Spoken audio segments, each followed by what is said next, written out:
Assalamualaikum warahmatullahi wabarakatuh. Kami dari kelompok 1 mata kuliah Pendidikan Kesehatan Sekolah yang diampu oleh Ibu Zihan Novitasari beranggotakan saya Aulia Fatimah Nur dan rekan saya Muhammad Rafi Sulijo. Saya Ahmad Hidayat Fendi. Saya Nistina Haifani Putri. Saya Alfani Fatur Rahman. Saya Saud Butomo. akan menyampaikan tentang perilaku hidup bersih dan sehat di sekolah. Selamat menyaksikan. Selamat pagi anak-anak. Hari ini kita akan belajar tentang pentingnya perilaku hidup bersih dan sehat di sekolah atau PHBS di sekolah. Sebelumnya, ada yang tahu PHBS itu meliputi apa saja? Saya meliputi kebiasaan yang kita lakukan untuk menjaga kesehatan kita seperti mencuci tangan, menjaga kebersihan lingkungan dengan membuang sampah pada tempatnya, dan menjaga kesehatan pribadi, termasuk saat menggunakan fasilitas sekolah seperti kelas, kamar mandi, dan lain-lainnya.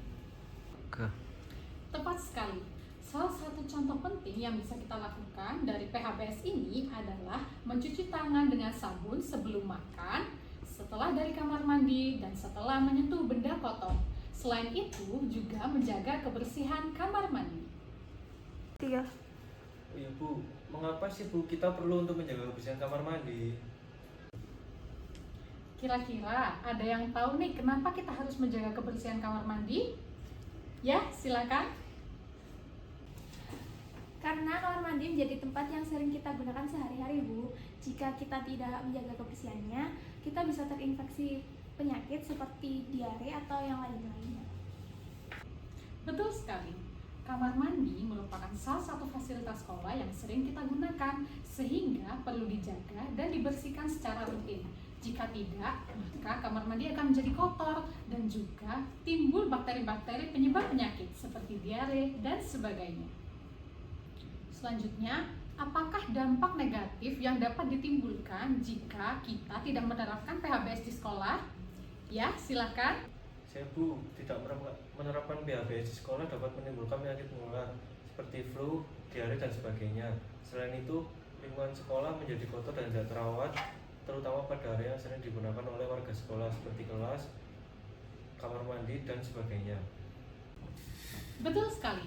Maka dari itu, penting bagi kita untuk menerapkan PHBS di sekolah ini agar dapat menghindari dan mencegah dampak negatif PHBS yang akan kita dapatkan di kemudian hari. Nah, anak-anak, karena kita sudah mendapatkan materi tentang PHBS, jangan lupa untuk diterapkan PHBS-nya di lingkungan rumah juga ya. Saya akhiri dan selamat pagi teman-teman. Pagi. Penerapan PHBS di sekolah terkait kebersihan fasilitas sangat penting untuk menciptakan lingkungan belajar yang nyaman, aman, dan sehat. Berikut adalah langkah-langkah yang dapat diterapkan. 1. Kebersihan kamar mandi dan toilet. Pastikan kamar mandi dan toilet selalu bersih dan kering. Sediakan sabun cuci tangan, tisu, dan air bersih yang memadai. Pastikan kamar mandi dan toilet sudah harus bersih dan kering seperti ini. Oke, selanjutnya sediakan sabun dan air bersih seperti ini.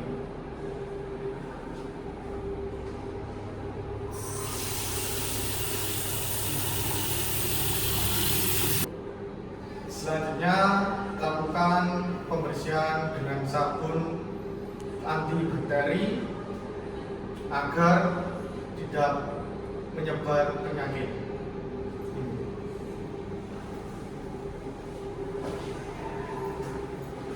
Seperti ini ya.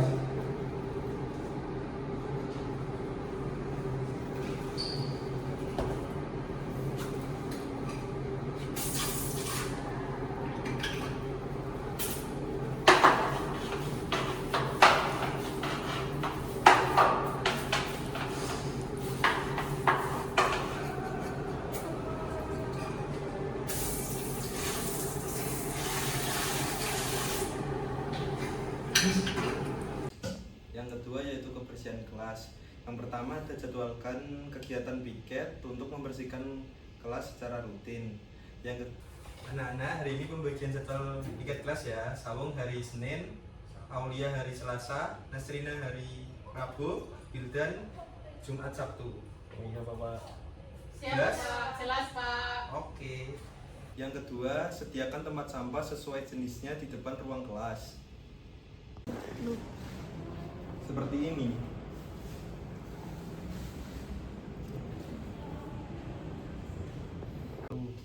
Yang ketiga, libatkan semua siswa untuk bertanggung jawab menjaga kebersihan bersama. Anak, hari ini waktunya piket bersama ya. Ada yang hapus papan tulis, menata kursi dan nyapu. Ayo. Mas Aung dirapikan ya.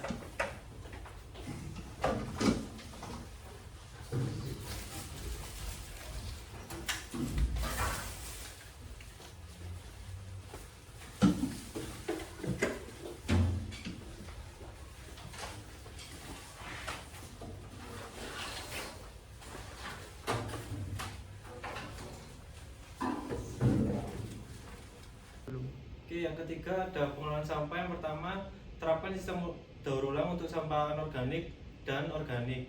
Ini contoh organik dan ini contoh yang anorganik. Oke, yang ketiga ada pengelolaan sampah, yaitu yang pertama terapkan sistem daur ulang. Seperti ada yang di depan saya, ini ada organik seperti sampah basah. Terus lalu ada sampah anorganik seperti botol plastik dan koran dan kertas. Oke, berikutnya ada memanfaatkan sampah organik untuk membuat kompos melalui program pengelolaan sampah di sekolah. Gambarnya seperti yang ada di berikut ini. Oke, berikutnya ada mengumpulkan sampah anorganik seperti plastik dan kertas untuk daur ulang. Ini contoh plastik dan ini contoh untuk kertas. Oke, yang ketiga yaitu mengumpulkan sampah anorganik seperti plastik dan kertas untuk daur ulang. Nah, ini contohnya, ini ada kertas dan ini ada plastik. Kita buang di bagian koran yang kertas dan plastik untuk kaleng dan botol plastik. Yang selanjutnya yaitu sosialisasikan kebiasaan mencuci tangan menggunakan sabun setelah makan dan setelah menggunakan toilet dengan menggunakan 5 langkah mencuci tangan yang benar. Yang terakhir yaitu fasilitas cuci tangan. Sediakan fasilitas cuci tangan di beberapa titik strategis seperti pintu masuk, toilet, atau di kantin.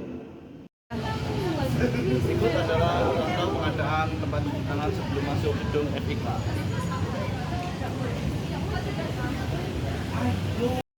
Selanjutnya yaitu contoh video cuci tangan yang benar.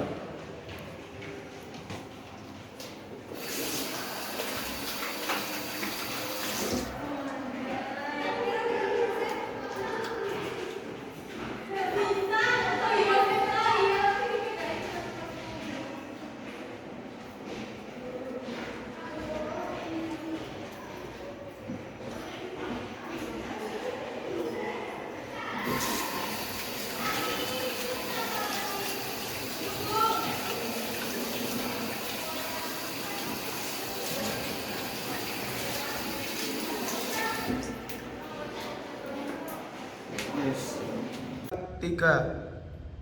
Itu tadi adalah penyampaian video edukasi mengenai perilaku hidup bersih dan sehat di sekolah.